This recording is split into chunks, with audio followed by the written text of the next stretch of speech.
শোন কালু আর ভুলু, আজ তোদের কাজ করতে হবে না। তোদের কিছু প্রশ্ন বলি, তোরা প্রশ্নের উত্তর দিবি। ঠিক আছে? বুঝতে পেরেছিস তো? হ্যাঁ স্যার, বুঝতে পেরেছি।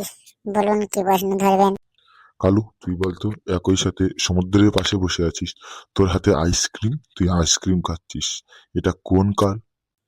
স্যার, এটা তো ভবিষ্যৎকাল। তুই কি করে বুঝলি এটা ভবিষ্যৎকাল? স্যার, সমুদ্রে যাওয়ার মতো আমার বাবার কাছে অত টাকা নেই। এখন সমুদ্রে যদি যেতে হয় তাহলে আমার বাবাকে বড়লোক হতে হবে, তারপরে যেতে হবে। তাহলে হলো না এটা ভবিষ্যৎকাল? হাই, কি বলিস?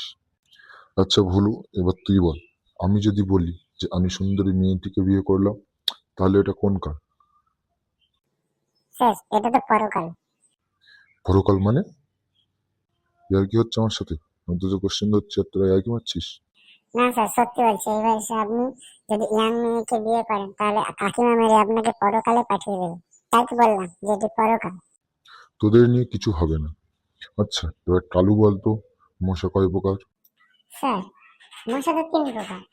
একটি হচ্ছে দিনের বেলা কামড়ায়, একটি রাতের বেলা কামড়ায়, আরেকটি আপনার মশারির মধ্যে ঢুকে গিয়ে আপনার কানের ধরে গুনগুন করে, কিন্তু আপনাকে কামড়ায় না। ওই মশাটা কেন কানের কাছে এসে গুনগুন করে জানিস?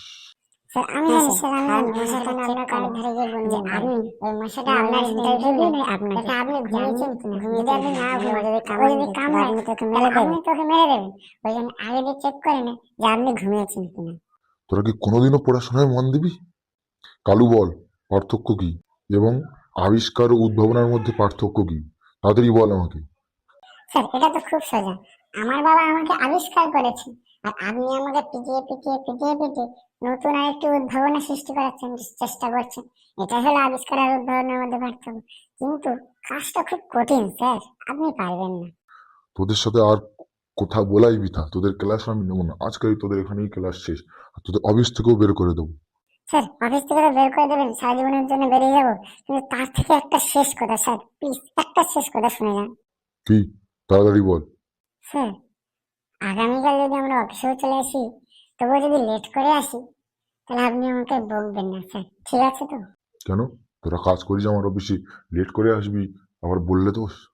স্যার, কারণ আমার ঘড়িটা অতীতে চলে গেছে, আর আমি বর্তমানে ঘুমানোর প্ল্যান করছি। তাই কাল যদি ঘুম থেকে উঠতে দেরি হয় এবং অফিসে আসতে লেট হয়, প্লিজ স্যার আমাকে বকবেন না। তোরা থাম, নইলে আমি আজ গিয়েই আমাদের সিও কে বলছি যে আমি আমার সেক্রেটারির পদ থেকে আমি বহিষ্কৃত হচ্ছি। আমি নিজে থেকেই আমি বহিষ্কৃত হয়ে যাবো, আমি এই সেক্রেটারির পদ থেকে। আমি আর পারছি না তোদের নিয়ে।